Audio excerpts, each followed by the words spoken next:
belajar mobil nih. Oh, Harus dari pro player. Aku sehari nggak bisa tuh. Keren banget, Rin, langsung satu tangan. Karir. Kan ya satu tangan kan? Klakson Ren, klakson. Ya halo guys, kita dari kelompok berapa? Kelompok 4 udah dari Taman Mini nih guys. Kita mau bikin video. Tuh kasih tahu tuh apa ya? pintu masuknya. Oh, pintu masuknya. Ini pintu masuknya Ada guys. ini nanti gue ganti krem. Dan pintu masuk dulu guys. Buat trailer juga. Oke, siap. Oke siap. Kita siap. Bagus. Tak ada lagi sakit nih guys semua guys. Banyak yang sakit tapi kita gaskan. Kita Oke, gaskan siap. aja terus demi tugas ya, Bu Sinta. Oke. Bu Santi. Bu Santi kalau katanya Faiz mah. Apalah. Itu.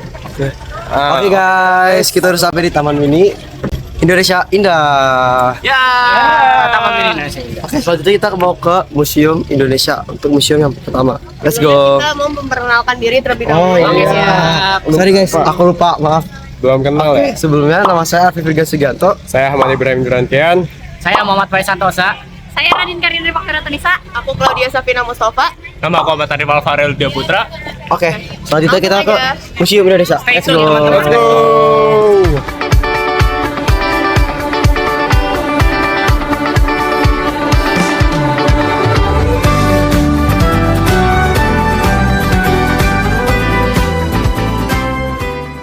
Oke, perwakilan dong. Oke, jadi sekarang emang ya orange. Terus kita udah di Museum Indonesia tuh silakan dikasih tahu. nih, kita udah di Museum Indonesia. Sejarah ya. Betul sekali kata Pak Is. Jadi sekarang kita lagi ada di Museum Indonesia nih. Nah, apa sih Museum Indonesia itu? Jadi Museum Indonesia adalah museum antropologi dan etnologi yang menampilkan seni, budaya, dan sejarah berbagai suku bangsa di Indonesia, serta berfungsi sebagai tempat edukasi, penelitian, juga pariwisata dan juga rekreasi. Jadi Museum Indonesia ini tuh diresmikan tepat pada peringatan 5 tahun berdirinya Taman Mini Indonesia pada tahun 1980. Nah, museum ini juga merupakan salah satu gagasan dari Ibu Tin Soeharto nih, dan kerjasama dari berbagai pihak swasta dan juga masyarakat. Nah, jadi di lantai pertama ini kita bakal lihat topeng-topeng dari berbagai macam daerah. Contohnya di sini ada topeng Barongan Caplok dari Malang, Jawa Timur. Dan juga dari Yogyakarta itu ada topeng Lembu Gumarong. Nah, kalian juga bisa lihat topeng-topeng lainnya dari daerah masing-masing.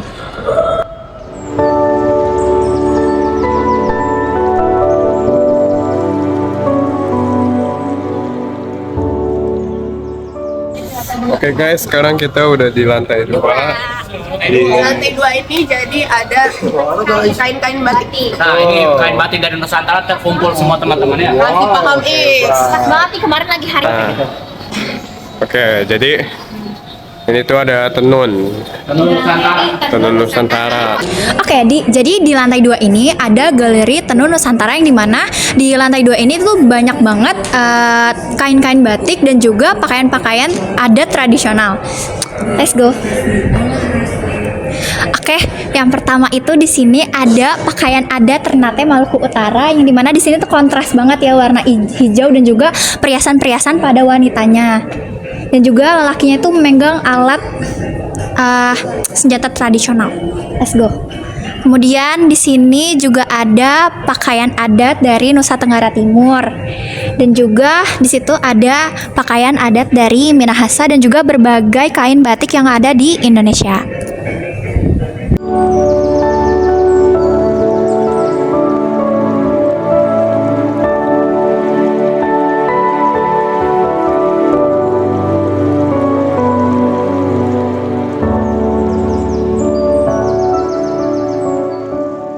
Oke, jadi di sini juga ada banyak kain-kain. Yang pertama itu ada dari sini, ada tenun Rongkong dari Sulawesi Barat, dan dari kain tenun lain jadi daerah masing-masing. Nah, di sini juga ada alat tenunnya dari masing-masing daerah, sangat beragam sekali ya.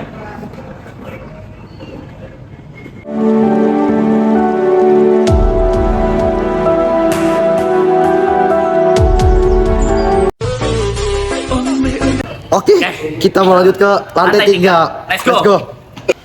OTW lantai 3. Nah, sekarang kita lagi di lantai 3 nih teman-teman. Di belakang kita tuh ada apa sih, Alvaral? Ada pohon hayat. Nah, apa sih pohon hayat itu?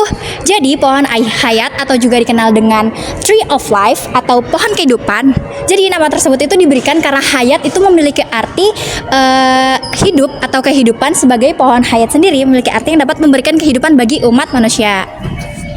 Nah, pohon hayat yang menjadi koleksi Museum Indonesia terinspirasi dari gunungan, biasanya digunakan sebagai pembukaan, pengertian, dan penutupan dalam pergelaran wayang. Nah, kenapa sih pohon hayat ini tuh ditaruh di paling akhir dari Museum Indonesia ini?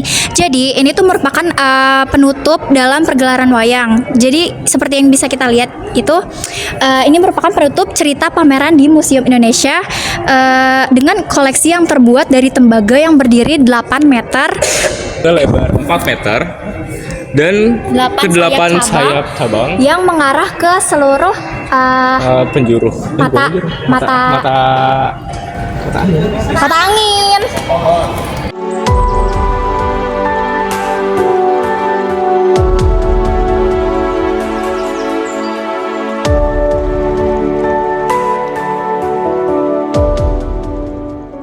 Oke guys, selanjutnya kita ke Museum Anjungan DKI. Let's go. Kita harus bikin itu deh kayaknya. Kemana belum?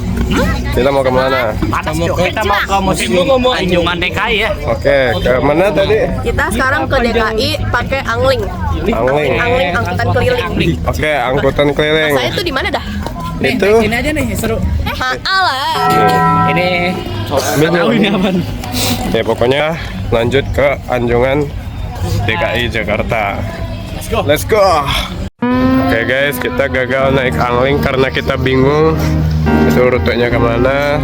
Dan sekarang kita, iya kita udah sampai Bengkulu nih. Ada Rafflesia Arnoldi. Itu ada Rafflesia.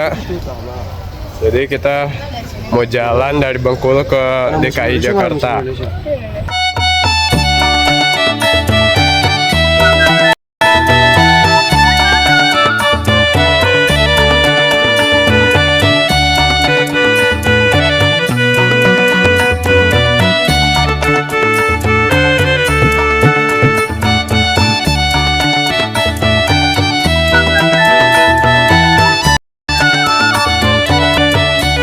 Oke guys, kita udah sampai Anjungan DKI Jakarta. Nah, kita udah nyampe. Masuk yuk.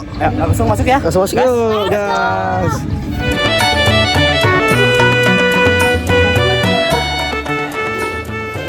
Oke, teman-teman. Jadi di sini saya akan menjelaskan tentang revolusi atau perubahan-perubahan yang terjadi pada kota kita tercinta, yaitu Jakarta, yang mulai dari pada tahun 1618 sampai pada tahun 1997, yang mana banyak perubahan yang tadinya Batavia nih namanya berubah jadi Jakarta seperti yang kita kenal sampai saat ini. Ya, boleh di shoot.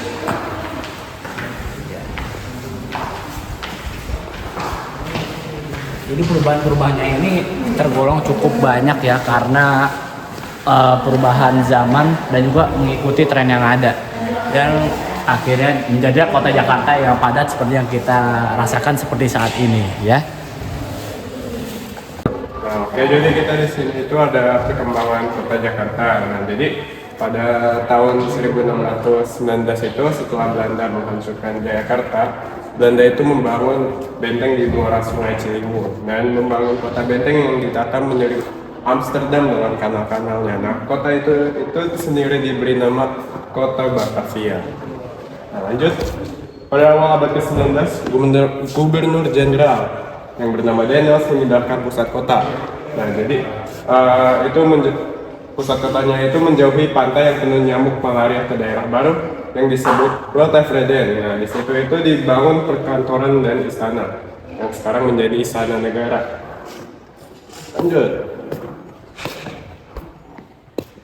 Nah, timbulnya pergerakan nasional yang terjadi di sekitar tahun 1908 yang dipelopori oleh para pemuda pribumi yang memimpikan Indonesia merdeka. Dan yang terakhir itu pada perpindahan dari abad 19 ke abad 20 muncul kesadaran nasionalisme pada para pemuda dan mahasiswa yang kemudian mengorganisir diri dalam berbagai pergerakan. Nah, kebangkitan nasional yang dimulai pada tahun 1908 ini di Gedung Sofia dan Sumpah Pemuda yang dikumandangkan pada tahun 1928 membawa gerakan nasional ke tahap berikutnya di tahun 1945.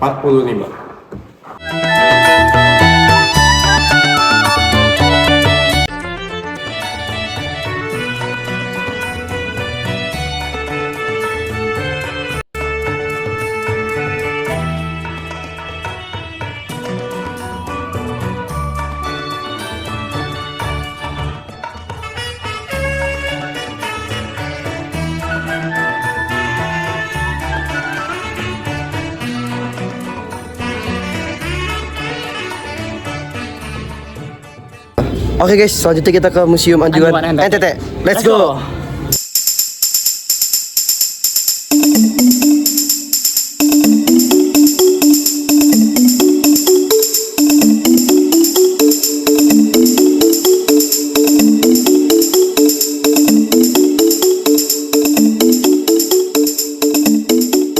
Oke guys, kita lagi jam istirahat. Pada makan. Duran nggak makan tapi guys. Lagi capek. Jawa makan, Arin makan, Ais makan. Kita tepa. Ais kena lot dulu dan rotinya kena scam. Mesesnya di luar doang guys. Iya. Oke. Aku sama Arvin mau nyari makan, guys. Ayo kita cari makan. Ayo kita nyari makan. Oke.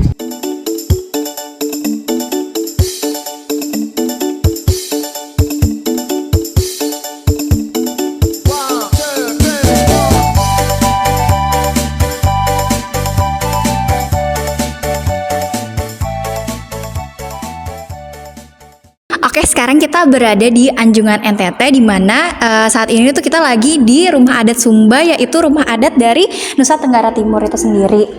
Nah, terus dari sini tuh kita udah bisa lihat nih ada pakaian-pakaian adat, terus juga ada alat musik tradisional, dan juga di sebelah sana itu ada alat-alat untuk makan. Nih, banyak banget. Ada alat musik tradisional juga. Ada sasando di sana. Keren banget. Dimainin nggak sih?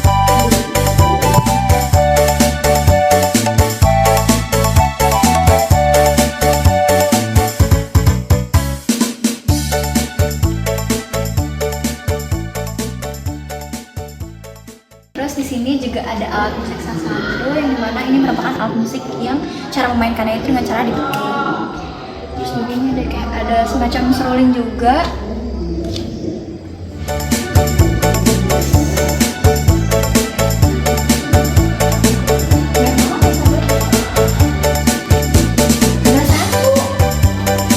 Banyak. Salam-salaman Farel. Salam-salaman sama ibunya. Oke, nice. Aduh, ternyata kita untuk gagal yang kedua kalinya, teman-teman. Ya ke museum kita gagal 2 kali. Karena Iya. kenapa Is? Karena harga tiket untuk masuk ke dunia Air Tower itu ternyata Mahal banget ya, guys. Akhirnya Aduh. kita ubah destinasi kemana Kita- kira-kira, Pin? Ke Museum Batik Indonesia dong. Oke, let's go, Mbak. Let's go.